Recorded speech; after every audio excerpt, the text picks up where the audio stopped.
আমাদের দেশীয় কমলা লেবু, এটা আমার বাগানের। হ্যাঁ, এটা আমার বাগানের কমলা লেবু। এটা এত রস, এত মিষ্টি, না খাইলে বোঝানো কঠিন।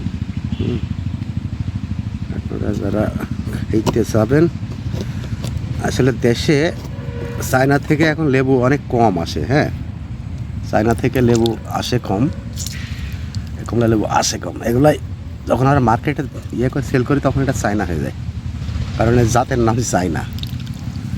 হ্যাঁ,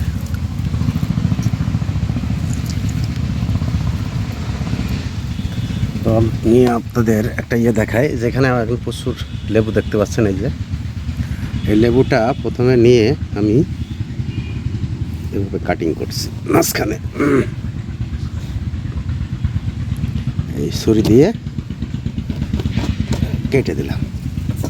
দেওয়ার পরে 2 টুকরো করার পরে আমি এটাকে দেখেন এভাবে প্রচুর রস। তো আমার টার্গেট আছে যে আমি এটা পুরা গ্লাস লেবুর রস বানাবো, জুস বানাবো, একদম লেমন ফ্রেশ। এর ভিতরে কোনো 2 নম্বরই নেই, বাজারের লেমন না, এটা আমাদের বাগানের লেমন।